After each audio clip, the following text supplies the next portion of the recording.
So welcome to the second part of Godzilla's long and illustrious history. Last week we covered the Showa series, which was the first part of Godzilla's career, and this week we're going to cover everything up until present day.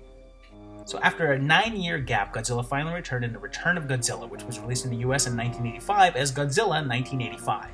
The American version was shortened and had additional footage shot, bringing back Raymond Burr's Steve Martin. The film starts with a boat being attacked and a sailor finding the bodies of everyone inside, drained, and fights a giant louse. One of the survivors is shown pictures of the original Godzilla attack in 1954 and confirms it as the monster that he saw, setting this as a direct sequel to the original Godzilla, and everything after is ignored.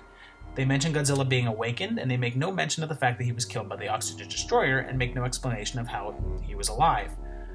When the big guy finally makes his big entrance, well, I guess 9 years didn't allow much growth in the rubber suit effects department. He's very firmly established as a force of destruction again, feeding off a nuclear reactor and destroying everything in his path.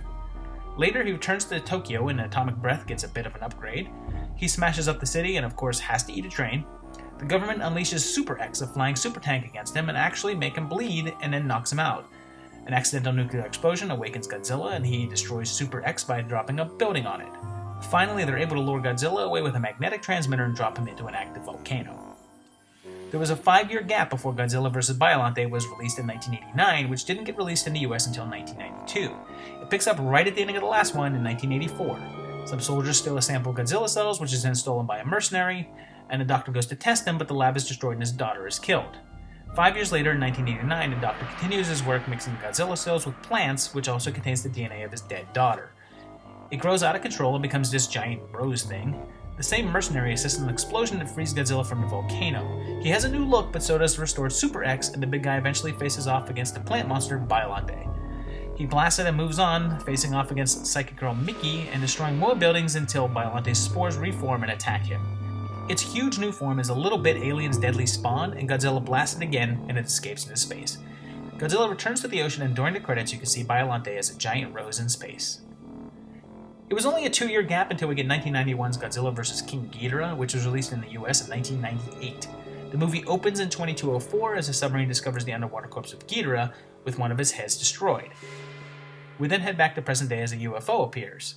Mickey returns to help out, and this guy's flashback to 1944 tells of a dinosaur that helped him out in World War II. His kid theorizes that a nuclear blast transformed that dinosaur into Godzilla. The UFO turns out to contain time travelers from the future, and their plan is to go back in time and remove Godzilla from the blast zone so it never gets hit by radiation and turned into Godzilla. Mickey and a few others, including a robot guy, go in a ship, and then there's these 3 baby Dorat things, which are basically baby Ghidorahs. They arrive just in time as the Godzillasaurus shows up to fight these evil American soldiers. They teleport Godzilla into the ocean, but leave the Dorats behind, where they become King Ghidorah. Turns out that the time travelers are out to destroy Japan, but as fate would have it, a chance encounter with a nuclear sub has already recreated Godzilla, and he's now much bigger than he used to be. He goes off to fight King Ghidorah, and after a struggle, Godzilla blows off one of the king's heads, and then kills the time travelers. He then goes to attack Tokyo because, Godzilla. So they come up with the idea of restoring Ghidorah in the 23rd century. So to get this straight, they needed to get rid of Godzilla, but then they needed him back to save them from Ghidorah, then they need Ghidorah back to save them from Godzilla. Get it together, Japan. They come back from the future, and now they tell us it's 1992, so we're set 1 year ahead of when it was released. This guy, who was one of the soldiers Godzillasaurus helped in World War II, is convinced that Godzilla won't hurt him, and Godzilla's like, nah. Mecha King Ghidorah shows up with a robot head, marking the first time in history that he fought on the side of good. After a rough fight, MKG picks up Godzilla and drops him into the ocean, destroying itself, although the time traveler girl gets away, but Godzilla wakes up, ready for another round. It was only 1 year until we get the 19th Godzilla film, Godzilla vs. Mothra, released in 1992 in Japan and 1998 in the US. It kicks off with a huge meteor crashing into Earth, which awakens Godzilla, and then this guy shows up. An expedition on Infant Island finds a giant egg, and everyone's favorite tiny twins explain it as Mothra's egg. They explained that 12,000 years ago, an ancient civilization worshipped Mothra until the civilization tried to control the weather, so Earth created Battra, the Black Mothra. Why is it gotta be black? Mothra beat Battra and the civilization was destroyed, but now Mothra is revealed, and Battra is also back. He's just a larva to start, but he still messes up the city. Mothra's egg hatches and Godzilla tries to kill her, and Battra shows up to make things worse. The undersea volcano traps G and Battra temporarily, but humans kidnap the twins, so Mothra attacks and then cocoons itself. Just then, Godzilla shows up and Mothra emerges looking very colorful. Battra also reappears, taking on its upgraded wing form as well. There's a big battle by an amusement park, and Battra switches sides, saving Mothra, and then they team up against Godzilla. Mickey's here again, just kind of standing around. Godzilla blasts Battra, killing him, and they both fall into the sea, and Mothra seals the area with, I don't know, moth magic? Finally, Mothra reveals that in 1999 an asteroid will destroy the planet, so it flies into space to stop it. We're back on the one-a-year thing, and in 1993 we get Godzilla vs. MechaGodzilla 2, which was released in the US in 1999. It starts off in 1992, right after the last one, as they use remnants of Mecha King Ghidorah to create a robot to fight Godzilla. It takes 2 years to build, and this letter is dated 1994. Meanwhile, Rodan shows up on an island and Godzilla appears and they fight. No word on how he escaped the energy ring, but he kills Rodan pretty quickly, although there is another Rodan egg. Oh, hey, Mickey's here. I wonder if she'll do anything this time. Nah. The egg hatches and it's not another Rodan, it's a straight up baby Godzilla. The Big G attacks, so they activate MechaGodzilla, and it does pretty well for a while, but Godzilla ultimately wins. After studying the baby, they discover Godzilla has a separate brain for his lower body, and then Rodan is reborn as Fire Rodan, and it's said that Rodan and Baby Godzilla are somehow related, or I guess just think they are. A restored MechaGodzilla fights Rodan and wins, but gets lumped up, so when Godzilla shows up, it's a rough fight. But they manage to take out his lower brain and paralyze him. Rodan sacrifices himself to restore Godzilla, who then destroys Mecha G. Mickey actually does something as she uses her psychic ability to convince Baby Godzilla to follow his daddy, mommy, relative. By the way, no one ever attempts to damage his lower body brain again, for some reason. Another year goes by, and in 1994, Godzilla vs. Space Godzilla arrives, released in the US in 1999. This one starts off with creating a new mech out of the wreckage of MechaGodzilla named Megaguirus, and Mickey teaming up with a team of psychics to attempt to control Godzilla. It's 1 year later again, so it's now set in 1995, and Baby Godzilla is growing up quickly. He's named Little Godzilla now. Meanwhile, they devise a psychic amplifier and shoot Godzilla with it, allowing Mickey some control over him. Guys! Mickey's doing something! Space Godzilla shows up and Megaguirus fights up, gets his butt kicked, and Space G lands and attacks the little guy. Of course, this pisses off Godzilla, but he's not a match for crystal power. They figure out that Space Godzilla is remnants of Godzilla's cells, either from Biollante or Mothra, which were mutated in space.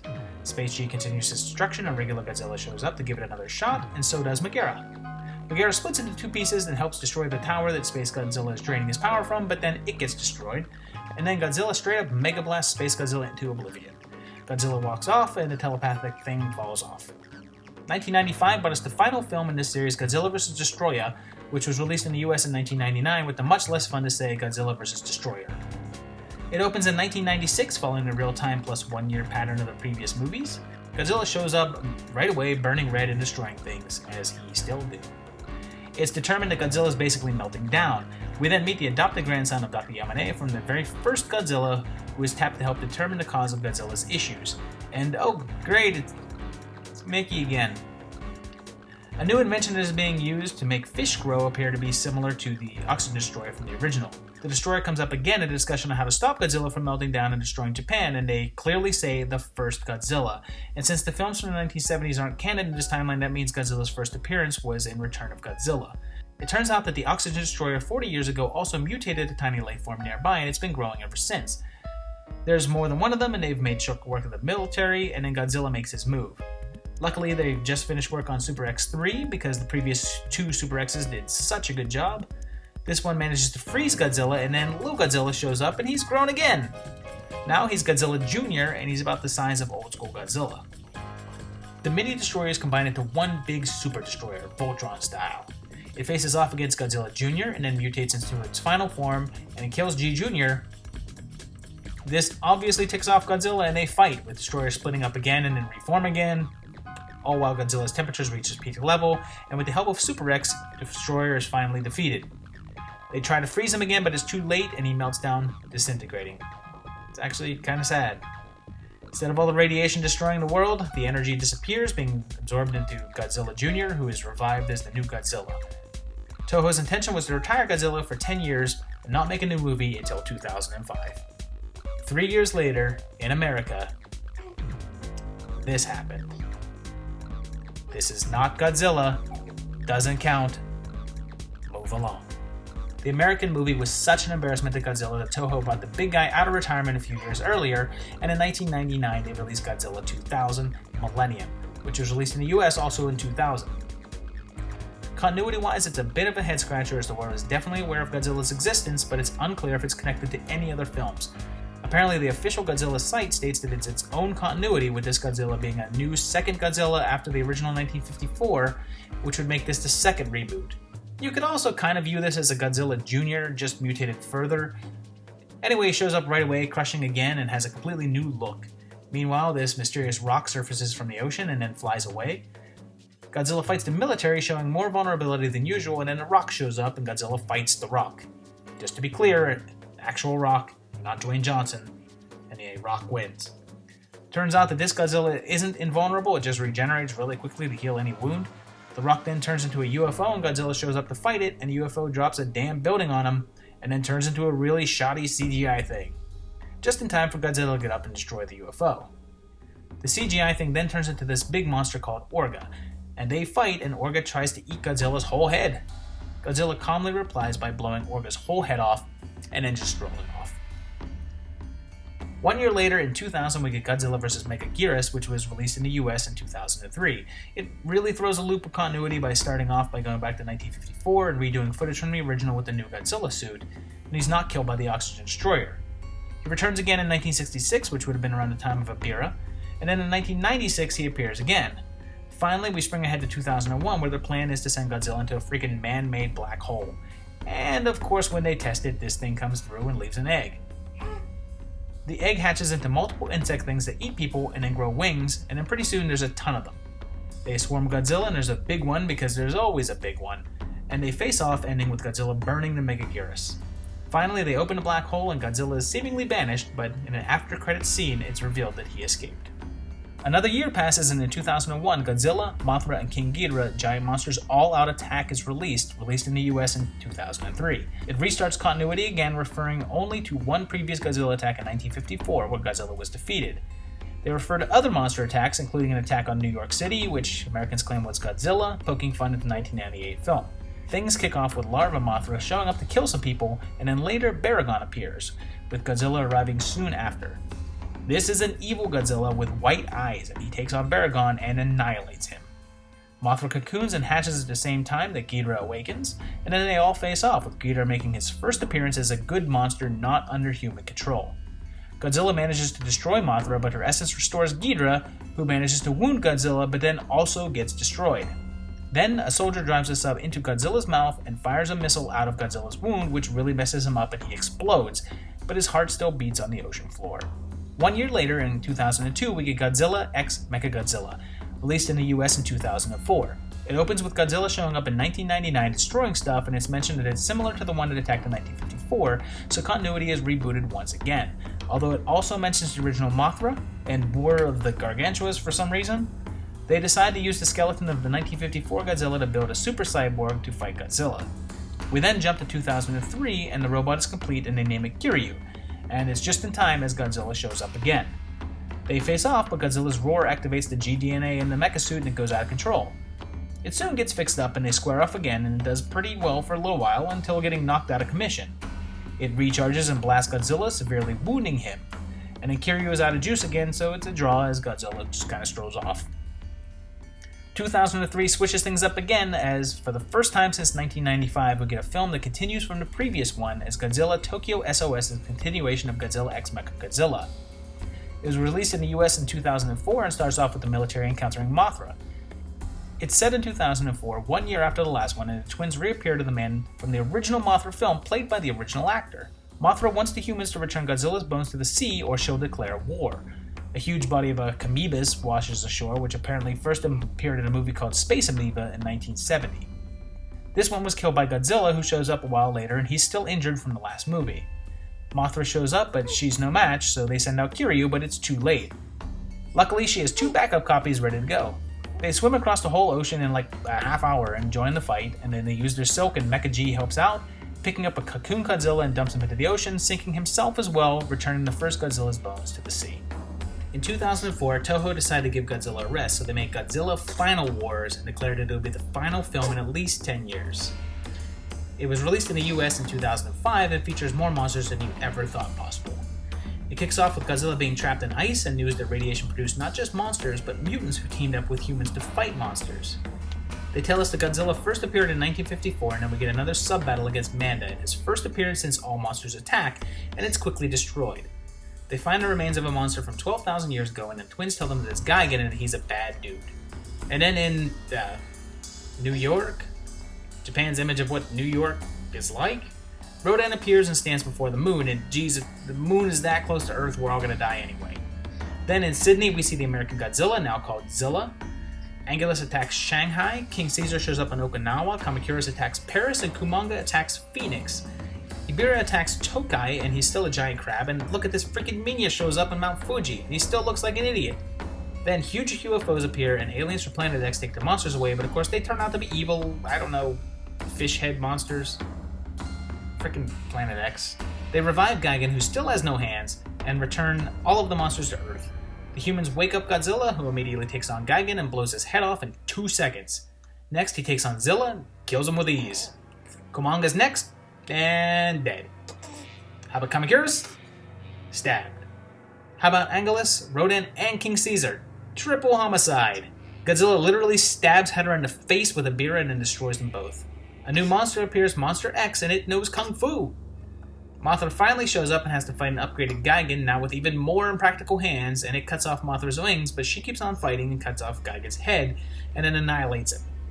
The aliens are destroyed just as Monster X reveals himself to be Ghidorah. Godzilla launches him into space and blows him up. He then tries to attack the humans, but a newly full-grown Minya stops him and they stroll off. There was no Godzilla for a full 10 years until the US production of Godzilla in 2014. With a huge budget and a solid cast, we see footage of Godzilla in 1954, and then later discover a huge cocoon thing in Japan, which quickly hatches into a Muto that attacks. Luckily, Bryan Cranston survives the attack, and never mind.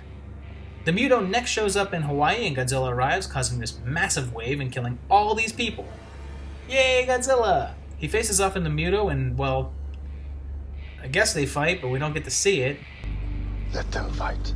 Turns out there's 2 monsters, and the second one attacks Las Vegas, and we get to see the aftermath. All the monsters show up in San Francisco, and then these 2 just want to love each other. Godzilla shows up, and we get to see them fight. Crap. Let them fight. Soldiers jump in at night, and the monsters fight in the background until finally 1 hour and 40 minutes in, monsters fight. The big guy uses his radioactive breath, which is awesome, and then smashes the male Muto, killing it. He then grabs the female, opens its mouth, and it vomits radioactive blast straight into it, killing her. This drains Godzilla, and it looks like he's dead, but the next day he wakes up and strolls off while the public cheers and calls him the savior of the city. Tell that to Hawaii! 2 years later, after 12 years, a new Japanese Godzilla movie unleashes as Shin Godzilla, released as Godzilla Resurgence in the US. It opens with a missing man on a boat in a tunnel of blood. Soon enough, this thing appears and starts mutating, becoming a creepier-looking Godzilla thing. Quick note that this is the first Japanese sequel in which there was not a Godzilla attack in 1954. This is the first time Japan has seen Godzilla in this continuity. Also, this is the first time Japanese Godzilla was realized solely in CG, with no rubber suits. The next time he comes ashore, he's fully grown, and this is the largest Godzilla ever, and it's pretty terrifying looking. After fighting, he starts to light up for his radioactive breath, and his whole lower jaw separates, and even crazier, he shoots out of his spines. After the military comes up with a plan to destroy him, they attack again, and this time he shoots from the tip of his tail. They drop whole buildings on him and then hit him with trains. Trains get revenge. And inject coagulant right into his mouth until he completely freezes. But a bunch of human-sized Godzilla-looking things are splitting off of his tail, so we're set up for more. So there you have it, 32 movies, 2 separate countries. There is a little bit of shared continuity, but there's a lot of really great, interesting stories as well, too. We actually have a lot more to look forward to later on this year. We've got the Japanese animated Godzilla film. 2019, we actually have the American Godzilla 2, directed by Trick or Treat's Michael Dougherty? Not quite sure.